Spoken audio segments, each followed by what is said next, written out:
sujet, vous m'avez convié à rejoindre PASTEF. Maître Tall surtout m'a convié à rejoindre PASTEF. Comme du reste, le président Ousmane l'a fait bien avant vous. On était bien en 2015.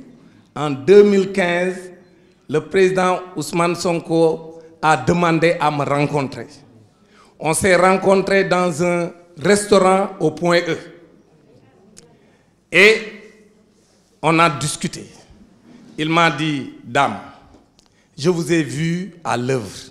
Vous êtes, je donne ces propos, un brillant syndicaliste.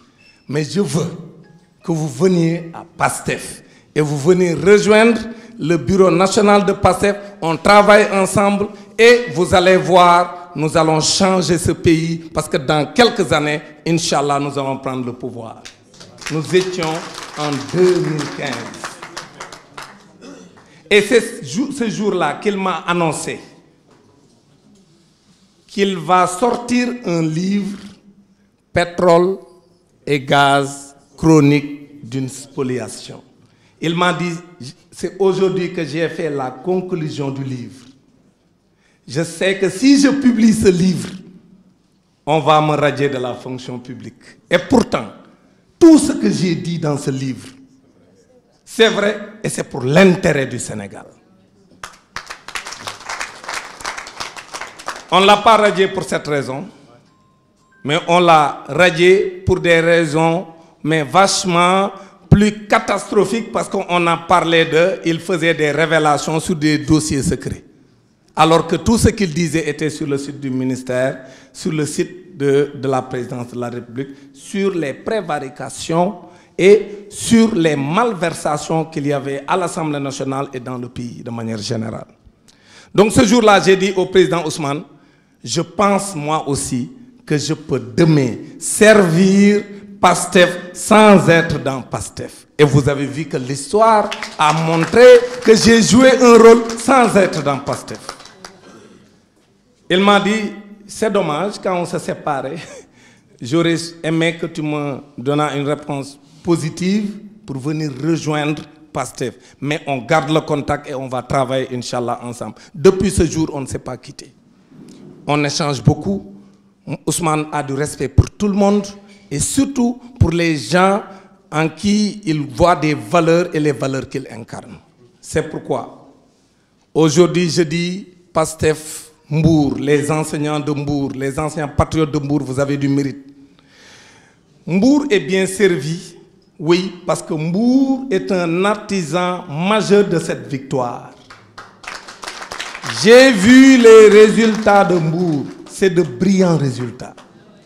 Je n'ai pas comparé avec d'autres localités, mais je pense que vous faites partie des premiers.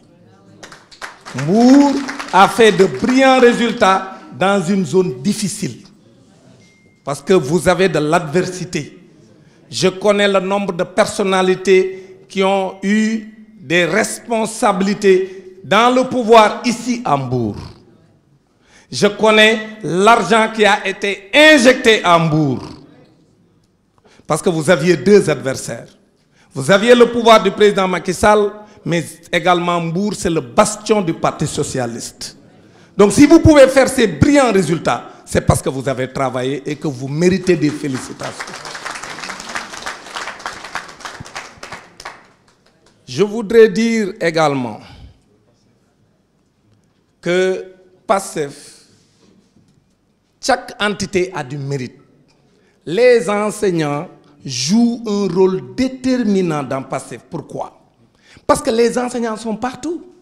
Et les enseignants, dès qu'ils adhèrent à un projet, dès qu'ils croient à un projet, ils se tuent à la tâche et ils se donnent à fond. C'est pourquoi partout le maillage de PASTEF a été fait par le maillage national de PASTEF a été fait par les enseignants. Parce qu'il n'y a aucun corps de métier qui a cette possibilité. Vous pouvez aller dans un village, il y a au moins un enseignant. Mais il y a des villages où il n'y a pas de poste de santé.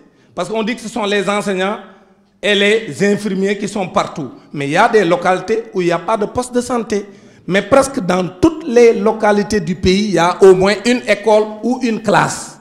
Donc c'est pourquoi les enseignants sont partout. Et ce sont ces enseignants-là qui ont joué ce rôle de maillage et qui a surpris le régime sortant, si bien qu'il ne s'attendait pas à cette grande défaite en 2024. Donc vous avez du mérite. Mais de la même façon, à chaque étape, il y a eu des gens qui ont joué un rôle. Quand on a diabolisé le président Ousmane Sonko et ses partisans en disant que c'est des salafistes, en voulant le mettre en mal avec les religieux, on a vu Domodara naître pour montrer que Ousmane Sonko et ses camarades respectent les différentes religions révélées dans notre pays. Donc ça, c'était une réponse pratique. De la même façon, quand on a dit que seuls les jeunes sont derrière Pastef, on a vu Magui Pastef naître pour montrer des vieux de 90 ans qui étaient dans les rues et qui battaient campagne pour Pastef. Ça également, c'était une réponse mais formidable et qui avait coulé le bec à tous ces gens-là qui voulaient diaboliser Pastef. C'est la même chose pour toutes les entités qui sont nées après. Donc Pastef est très bien organisé. Et chaque entité pense être l'entité la plus importante. C'est pourquoi Pastef est fort, parce que tout le monde travaille. Et tout le monde travaille dans le bon sens, c'est le don de soi pour la patrie. C'est pourquoi aujourd'hui, vous avez élu le 5e président de la République. Et aujourd'hui, je dis que Mbour a plus que 3 ministres, parce que Mbour a le 5e président de la République du Sénégal. Parce que le 5e président de la République du Sénégal, et du département de Mbour. Donc Mbour, vous avez pris le jackpot. Donc aujourd'hui, qui ne rêve pas d'avoir un président dans son département? Moi, je l'aurais rêvé d'avoir un président de la République qui est de mon département. Mais il sera le président de la République de tous les Sénégalais. Le président Bassirou Diomaye Faye porte un projet. Et ce projet-là, pour venir au sujet qui nous réunit aujourd'hui, doit être porté par la formation des ressources humaines de qualité. Parce qu'un pays ne peut pas être émergent sans avoir un système éducatif de qualité. Un pays ne peut pas être émergent sans avoir des hommes et des femmes formés à la bonne école et capables de porter donc le développement. Le thème d'aujourd'hui s'intitule « Le rôle de l'enseignement ».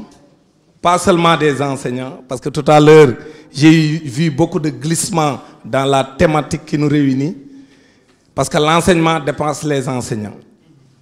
Donc, le thème de ce jour, qui m'a été proposé par le bureau donc, de Mbour, Monep Mbour, c'est le rôle de l'enseignement dans la réalisation du projet d'un Sénégal souverain, juste et prospère. L'intitulé du thème de la conférence induit une affirmation. Une affirmation qui dévoile une préoccupation et porte une espérance. L'affirmation est que notre pays, le Sénégal, n'est pas ou n'était pas, jusqu'à une date récente, dirigé par un gouvernement libre de ses décisions. Que l'égalité des chances et devant la loi n'y est pas garantie aux citoyens qui y vivent, à tout le moins dans une situation d'indigence qui interpelle les consciences. La préoccupation est comment faire pour remédier à cette situation déplorable et l'espérance d'une solution qui porte sur l'enseignement, autrement dit sur le système éducatif, comme vecteur de changement en tant que lieu d'édification et de formation des ressources humaines. L'éducation étant l'intrant décisif de toute transformation sociale. Nous allons donc essayer d'établir une radioscopie du système éducatif actuel dont l'état déliquescent a conduit au thème de la présente rencontre. Ensuite, nous nous interrogerons sur les mesures de rupture. Puis, nous tenterons d'énoncer quelques principes de la nécessité de déconnexion avec